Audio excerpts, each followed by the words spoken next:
Hello, everybody! Greetings from North Texas, wherever you may be. In fact, if you want to take a minute, and since we're all on Facebook, I'm even watching this right now, why don't you tell me in the comments section where you're from? I'd be really curious.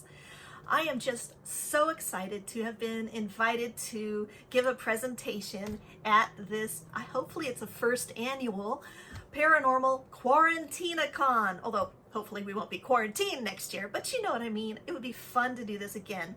I really want to thank Courtney from Haunt Jaunts for inviting me to take part in this. And I think it's so great that there are people across the pond who are going to be participating as well.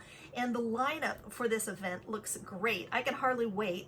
The rest of the day, I'm going to be kicking back and enjoying everyone else's presentations. We have got so much interesting information ahead of us today, don't we? So first of all, I realize a lot of you probably don't know who the heck I am. My name is Snider, and I write books, as you can see here. I'm an author, a speaker, a photographer, a musician, and I specialize in the meaning of cemetery symbols and haunted history, especially here in North Texas. Speaking of books, I have one, a brand new one, coming out today. It's called Grave Goods. I'll be talking about it a couple times through my presentation because I am understandably excited about it. It's coming out on Amazon today, and if you go there and look, I have set it as low a price as Amazon would let me put it, which was $1.99, because it's it's got over 50 full page color photos in it, so it's a large file, but I really wanted to show you some great examples and some good photos. So there you go. So if you're interested in that, you can drop by Amazon later, actually, and like you could tell, I'm super excited about this book. Now, I am also going to be giving away a couple of books during my presentation. Actually, more than that, I'm going to give away 6. And I'm not going to give them away during my presentation. I will give them away tomorrow. That gives stragglers a time, some time to enter. And the way to enter this, enter to win, as they say in my books, is to go by my website, which is tuisnider.com. It's just my name. I'll put it somewhere on the screen so you can see it. And go there and click where it says free book and download my free book. That gives me your website. It gives me your email address. And then in 24 hours from now, I will put that in, I'll choose some numbers, 6 numbers from random.org, and then those, those numbered of people will be the winners. So, and I will send you your choice of, I would have these up. I have this book. This is called Paranormal Texas. And I did a whole bunch of historic research for this. It's a travel guide that takes you to haunted places here in North Texas. It's a lot of fun. Then the other book that I will be giving away is Understanding Cemetery Symbols. And this book you can use all around the world. I did research all around the world for it. It's something I continue to research. It's not like you ever hit a point and go, okay, I know everything about it. I'm still learning as we go. This is a very fun book, in my opinion. Okay, so today I'm going to be taking you to a couple of cemeteries right around my neck of the woods here in North Texas. And they're pretty strange cemeteries. They've got some interesting things for us to see. But as I said before, I'm an author and a speaker. And when I give talks, I have a keynote presentation, a PowerPoint. It's full of slides, and I kind of go bam, bam, bam, and I go through a whole bunch of stuff and just try to cram as much into 45 minutes or an hour. But I wanted this to be a little different because I know we've all been a little cooped up lately, and I just thought, rather than trying to be all scholarly, it would be fun if I could just pretend that you and I were walking through a cemetery together, and I'm just kind of showing you around the things that we see as we go along. In fact, I've started doing this over on my YouTube channel. I have some other ones. So if you enjoy hanging out in cemeteries with me, then I invite you to go check out my YouTube channel, like, subscribe, do all that. Just, every Sunday, I release a new walk through a cemetery with hopefully some interesting historic tidbits along the way as well. Speaking of historic tidbits, today we are going to see a witch tomb. We're going to see a serial killer grave. We're going to see a space alien grave. We're going to see some interesting, really interesting symbols that you might not have heard of. And that's what we are going to be doing. I just hope you have a good time. Remember, if you want to win any of my books, to go by and grab my free book. And so either way, you end up with a book, don't you? If you win, you get, if you enter, you get one book, and you might end up with two. So isn't that great? All right, enough of this. Let's hit the road, shall we?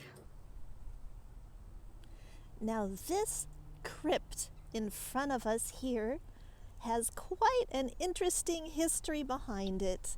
It's also been the target of an urban legend that's very pervasive. So first, I want to tell you what this used to look like. I mean, you can tell it's fallen into some disrepair. The building itself still looks pretty nice, but here on the side, this was once an ornate fence, and I will put a picture of that so you can see it. But there was an ornate fence that went all along on both sides. It was very fancy, very ornate, and quite unique. You really don't see anything else like this particular crypt. The legend goes, okay, now this is not true at all. However, if you right now were to type into Google Weatherford Witch's Tomb, you would get a great big pile of baloney and more slices of baloney than you could shake a stick at. It's so hard to get to the truth of what this tomb is all about. And like I said, I love a good story. And if you want to write a fiction novel about the witch's tomb and kind of use this as your inspiration, more power to you. But if you're going to claim that's the actual truth, then yeah, you do not have my support. People love to say that there was a witch buried here, and they have all sorts of variations on it, which is, a good clue right away when the facts, no one can keep their stories straight. But in one of them, she enchanted some guy, made him fall in love with her, and then when she died, I mean, if she was, had such great powers, why did she die first? But whatever, she died, and then he buried his beloved witch here. And people say this is all haunted and this and that.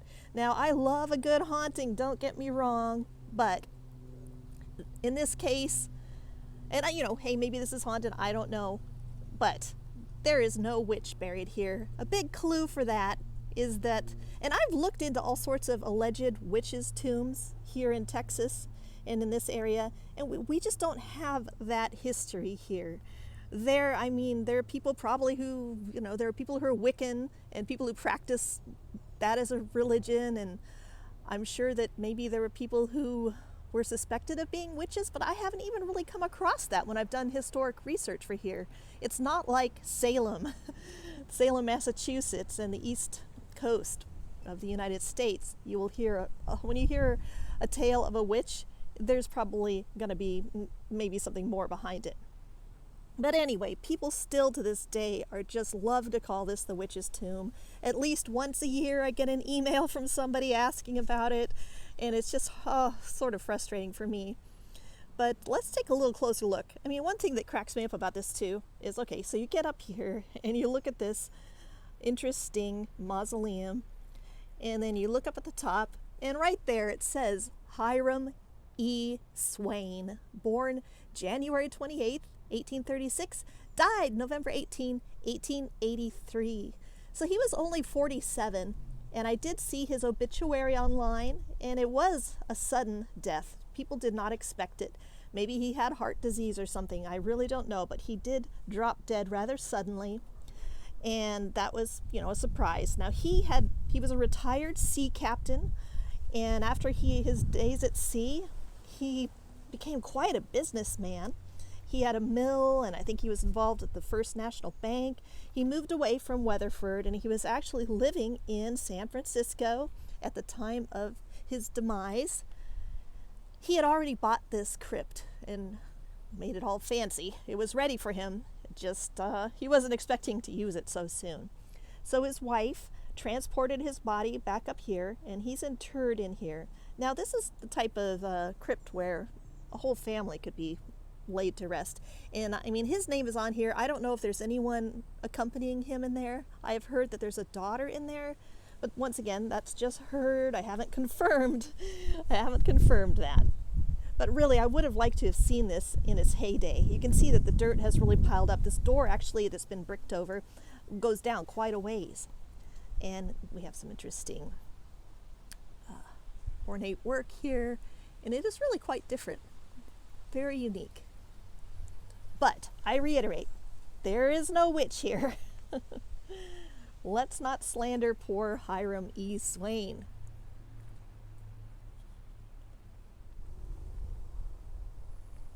Okay, let's take a look at this obelisk.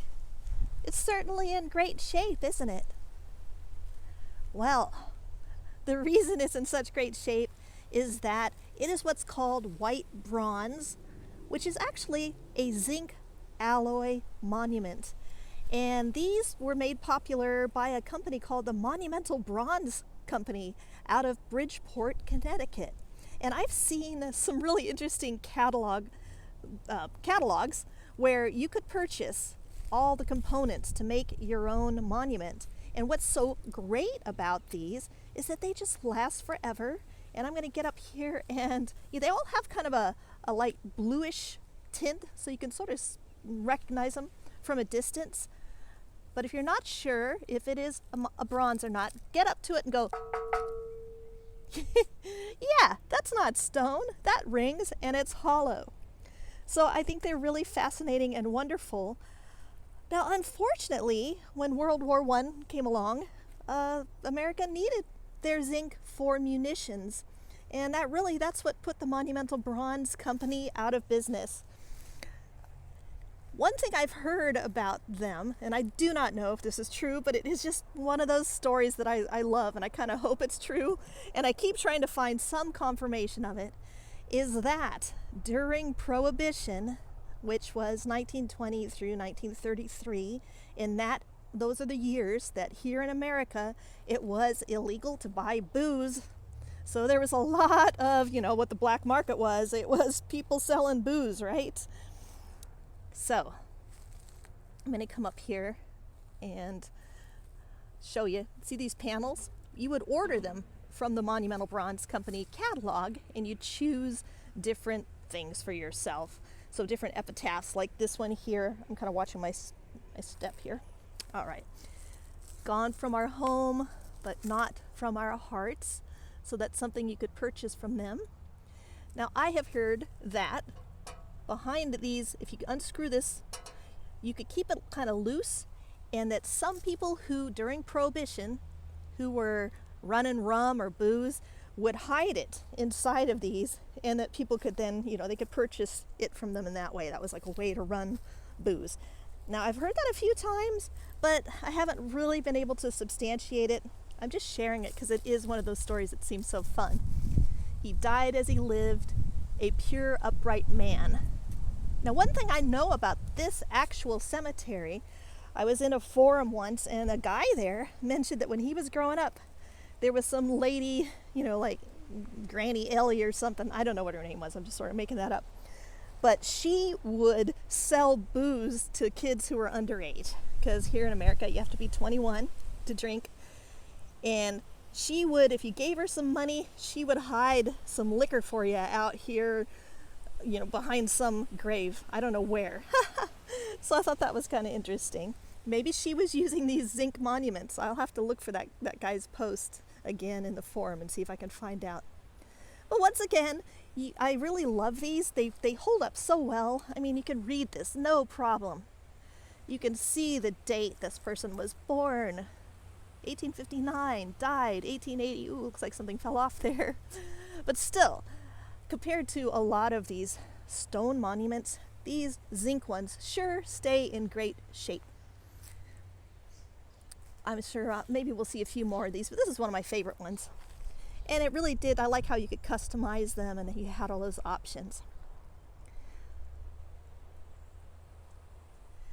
One thing you have to keep in mind when you are in a cemetery is you have to keep your context in mind. I mean, obviously, you're in a cemetery, I get that.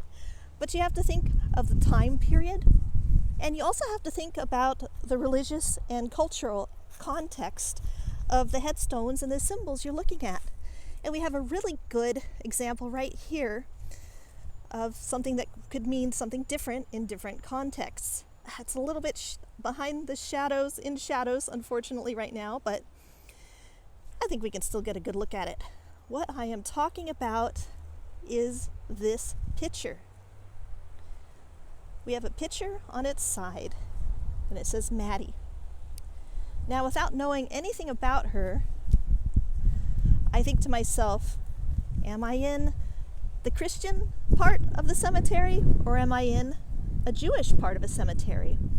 And this is a Christian part of a cemetery. This is not a Jewish area. So when I see a picture turned to its side, I wonder, gee, did she live during the time of Prohibition? So let's take a look, and I'll tell you why I think that. Okay, 1804 through 1864 through 1900. You know, she was not really alive during the time of Prohibition.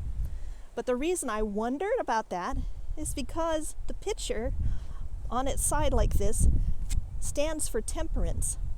And women who were really big on the whole temperance thing, you know, the not drinking alcohol, the Prohibition era kind of style of thought, they this symbol could be associated with them. When you see a picture like this, it stands for a virtuous woman most of the time. Someone who really was self-sacrificing and gave of herself. Let's check out what we see here. Not to be ministered unto, but to minister. Faithfully she gave her life for others. So that does seem to tie in symbolically with that Christian symbolism of a picture. Now, if this were a Jewish cemetery, I would wonder if she had, when you see a picture, it often means that that person was a descendant from the tribe of Levi, because the Levites washed the hands of their priests. So it is interesting. Like I said, you really want to pay attention. And my main point takeaway here is that you want to pay attention to the context that you are in. The context, historical context, religious context, and so forth. Let's talk about hands for a second. In fact, I actually have a free book for you if you're interested in it. Hands are a really great way to start if you find the idea of cemetery symbolism interesting. So I totally invite you to go by my website. I'll put the link. I'll make it easy for you. But I have made a little free booklet for you that will explain the meanings of hands in cemeteries. And they can mean everything from sacrifice to secret societies. They can stand for sudden death, all sorts of things. So they really are a fun way to start, because hands are so easy to recognize. I mean, we all have hands, most of us, right? Or we've had them. I'm being kind of silly, but you know what I mean. A hand is an easy thing to recognize. It's not an obscure symbol. It's something we can all relate to. So here's a really good example of a marital handshake. When you see a handshake on a headstone, it can mean many different things. But one big clue you want to look for is you want to look at see if you can tell if there's a gender difference between the two hands. And in this particular one, they've really gone overboard to let us know these folks were married. The one on the right has a masculine cuff. The woman on the left has more feminine cuff. Although I gotta say, some of the historical attire, menswear, could look what we would consider feminine today. But look at his fingers. I mean, they seem more masculine, and her hands are so petite. They don't even make it around his palm. Now we have a knot down there to let us know that they tied the knot. And then we also have Semper Fidelis down there to let us know they were both in the Marines. Ha ha ha, I am making a joke. That means always faithful. So that's once again the faithful vow of marriage. Oof, we've got a siren going there.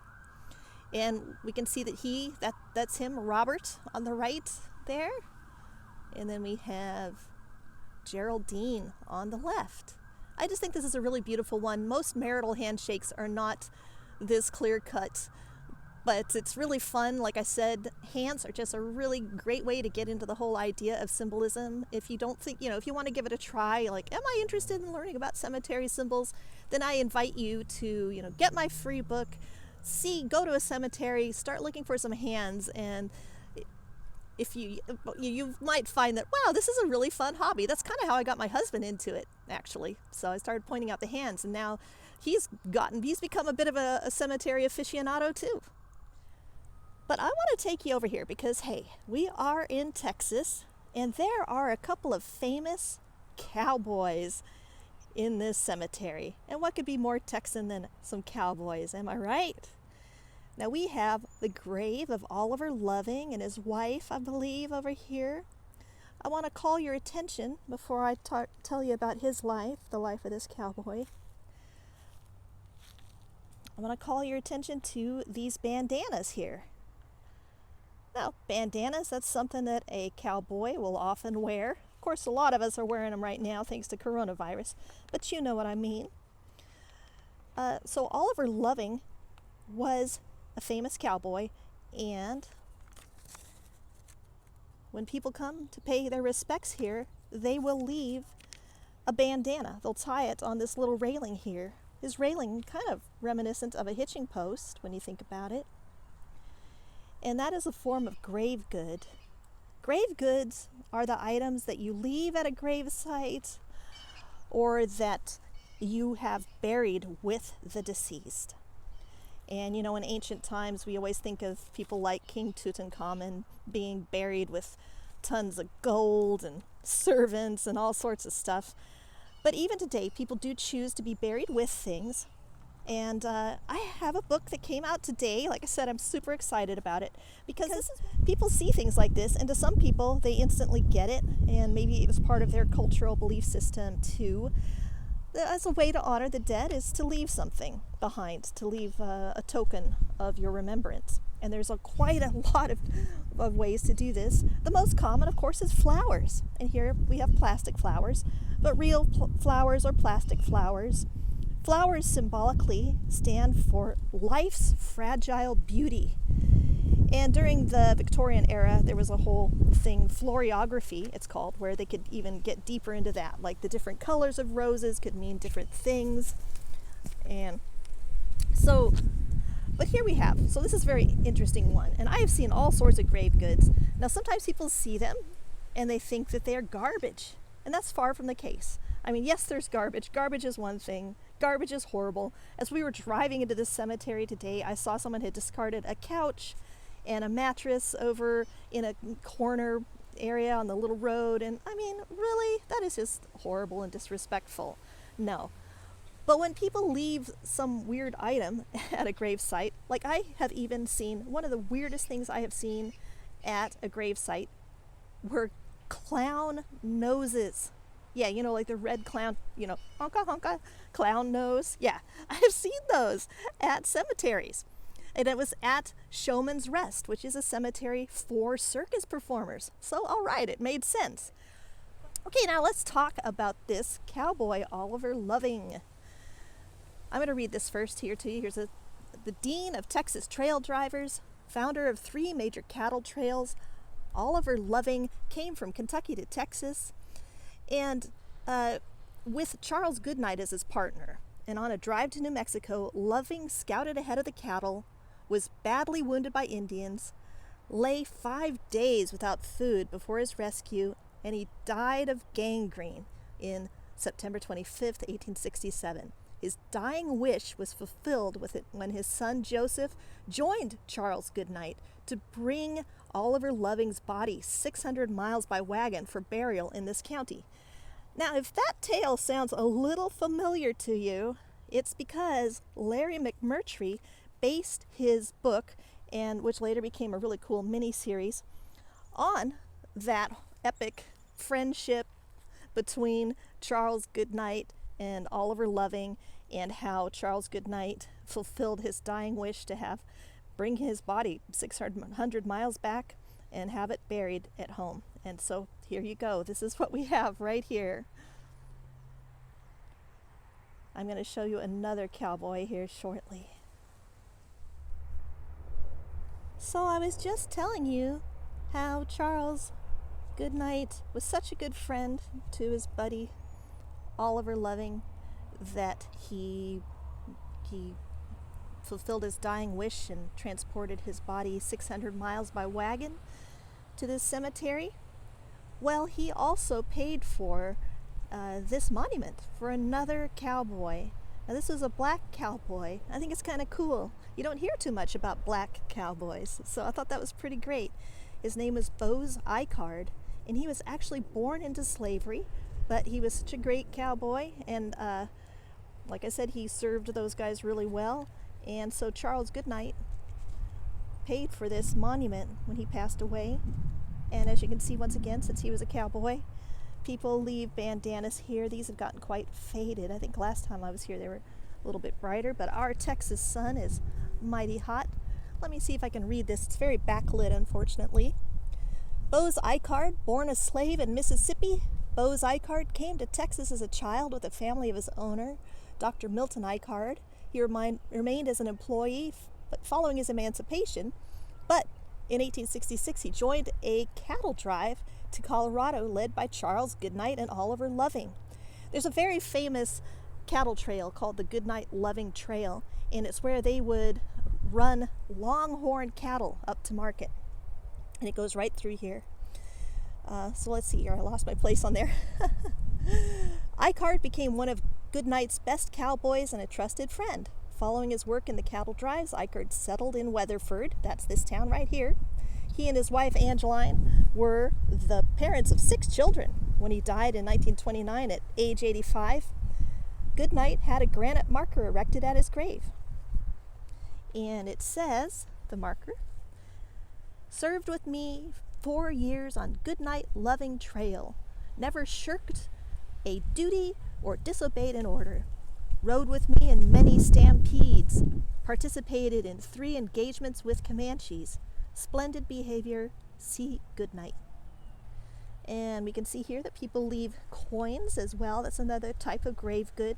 I go into this in great detail in my book, but this does go back to ancient Greece. I often joke that when it comes to studying cemetery symbols and historic cemeteries, that instead of all roads leading to Rome, all roads lead to Greece. And this gets back to the ancient belief that when you died, you had to cross the river Styx and Acheron, and that if you didn't pay the ferryman, you would be doomed to wander the shores for 100 years. So you wanted to have coins. And so people leave coins at graves to this day as a little bit of a shout out, a little bit of respect. Now you may have heard about on military graves a whole thing about, a dime means this and a penny means that. And I settle that once and for all in my book. There's maybe not what you think is going on there. I don't have time to get into that here, but I also want to mention the practice of leaving pebbles and stones on graves. That's another form of grave good. And that is something that you will see quite often. You will see that in Christian cemeteries, and that is actually the only type of grave good that you will see in Jewish cemeteries. Jewish cemeteries do not even leave bouquets of flowers, but what they will leave are stones. And quite often you will see these stones and they're from the neighboring area, so it just looks as though the wind has blown a little bit of gravel onto someone's tomb, when in fact it was a loved one leaving that as a grave good. But so whether you're Christian or Jewish, when you leave a stone on a grave, the whole practice harkens back to a biblical passage. And it's one of those practices that we do. Like, there's so many things that we do that we have just forgotten the actual origin behind it. But we still do it. You know what I'm saying? Perhaps you can think of some examples as well. So I was excited to find out what this meant. The pebbles get back to the biblical passage in Genesis chapter 35, verse 20, and that is where Jacob builds a temple, he builds a pillar at the grave of Rachel. And so when you leave a stone at the grave site of someone you care for, you are symbolically building a pillar in their honor. So it's just a way of paying a respect, and it does harken back all the way to that biblical passage. That's fun. One of the fun things about studying cemetery symbolisms are just the little things that it's like time travel, these customs that reach into the future, and we still do them and we don't even know why. Like, back in the Roman times, funerals were held at night, and our word funeral comes from the Latin word funeralis, which means torch. Because if you're going to have a funeral at night, you're going to need a torch to lead the way. Okay, flash forward to now, when there are, have you ever noticed, at least in America, when there's a funeral procession going by, the lead hearse and many of the cars, they will have their headlights on? That harkens back to the idea of needing a funeralis or torch for your funeral. So there are just so many ways that the ancients still touch our lives, still influence our belief systems, and we still do things, still pattern some of our actions after them. There are just so many things I would love to show you and talk about in this historic cemetery. We could talk about the types of trees they plant. Evergreens are favored quite often as a symbol of eternal life. But I thought this would be kind of fun to talk about, because it's something that once you think about it, you will notice it in every cemetery that you visit, I guarantee it. So, have you ever wondered why you always see benches in cemeteries? What's the deal? Why benches? Why not chairs? Come on, think a minute. Have you ever noticed that? Well, remember how I was telling you that all roads lead to Greece when you're doing cemetery research? This is another case of that.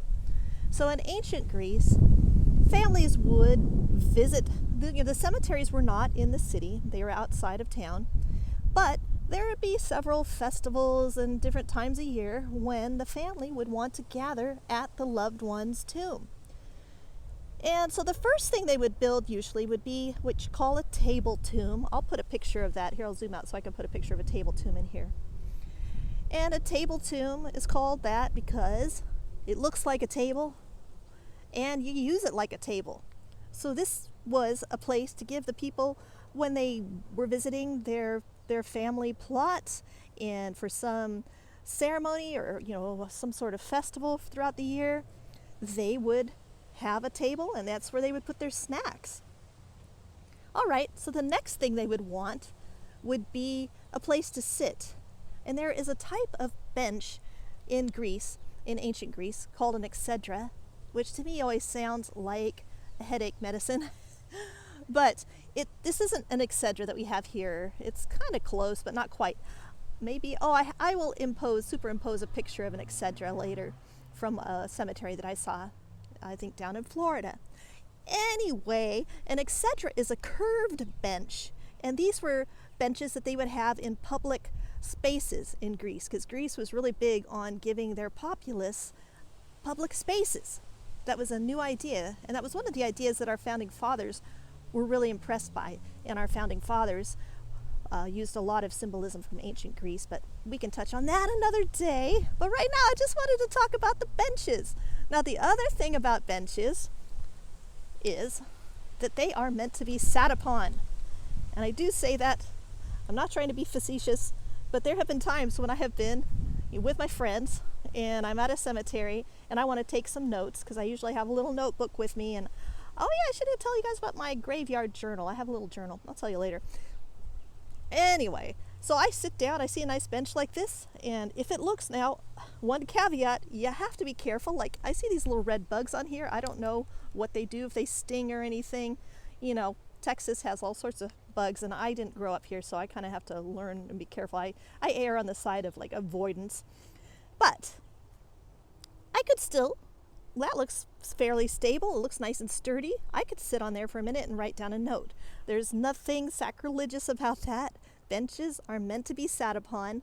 What has happened is we've become so divorced in the modern area from ever coming to a cemetery. Most people, the only times they come to a cemetery is to attend a funeral.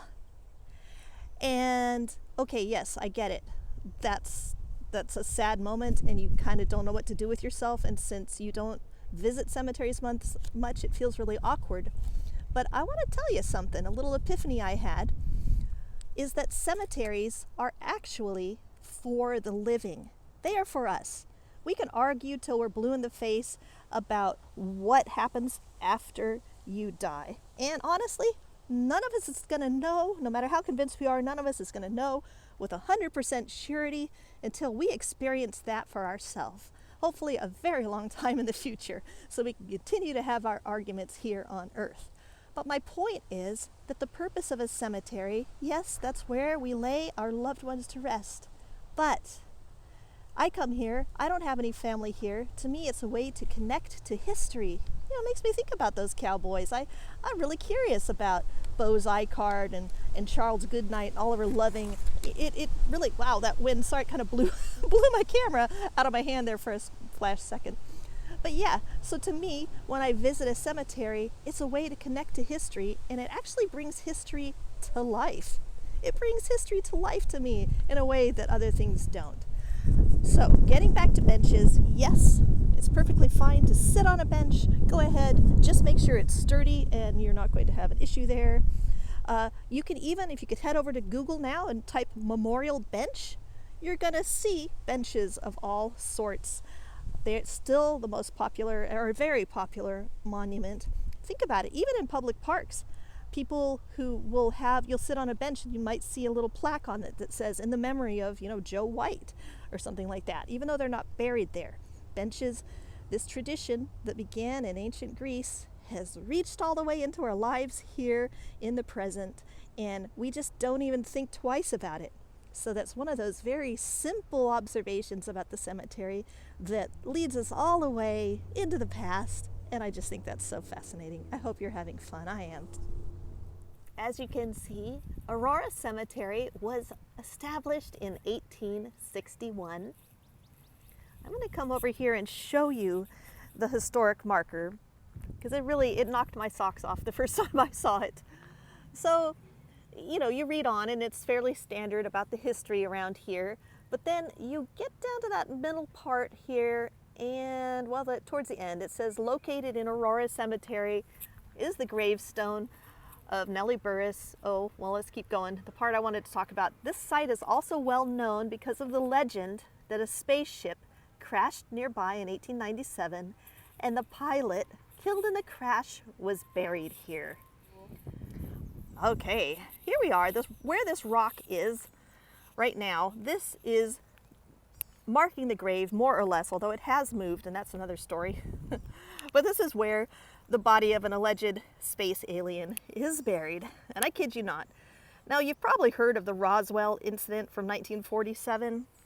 This actually predates that whole episode by 50 years. It was in 1897, April of 1897.